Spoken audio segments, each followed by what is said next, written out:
Mais on a du mal à comprendre pourquoi est-ce que des scientifiques, des études biaiseraient, c'est-à-dire... C'est ça, c'est le grand sujet. C'est le grand sujet que l'on se pose tous, au fond.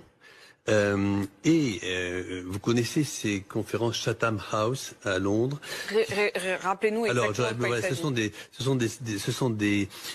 C'est extrêmement intéressant. Ce sont des réunions complètement à huis clos, uniquement avec des experts. Personne ne peut enregistrer, personne ne prend de photos, il n'y a pas de... C'est uniquement entre experts. Top secret. Top secret. Mais il y a quand même eu une réunion l'autre jour des responsables des revues scientifiques, type Lancet, New England Journal of Medicine. Lancet, qui est donc la revue dans laquelle cette étude dont on parle. Ce sont des revues extraordinaires, ce sont des revues... quand c'est écrit dans Lancet, ça veut dire c'est écrit dans Lancet. Donc c'est pour ça que là, on parle de quelque chose de très important, là, cette discussion.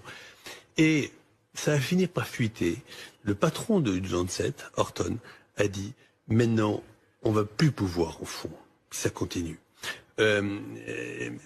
publier des données de recherche clinique parce que les laboratoires pharmaceutiques, aujourd'hui, sont tellement forts financièrement et arrivent à avoir de telles méthodologies pour nous faire accepter des papiers qui, apparemment, méthodologiquement, sont parfaits, mais qui, au fond, font dire ce qu'ils veulent à cela. C'est très, très grave. Mais ce que vous nous dites est très grave. Ça voudrait dire que ce sont les laboratoires pharmaceutiques qui mettent la pression, une pression y compris financière, j'imagine, sur les résultats scientifiques. Mais dans ce domaine-là, vous comprenez qui on peut croire encore aujourd'hui? Non, mais c'est pour ça que je me permets de vous en parler, parce que c'est un des plus grands sujets. Enfin, jamais personne n'aurait pu croire, comme moi j'ai fait de la recherche pendant 20 ans de ma vie, jamais j'aurais cru que le patron du Lancet puisse dire ça, et le patron du New England Journal of Medicine aussi. Ils ont même dit que c'était criminel. Le mot a été employé par eux.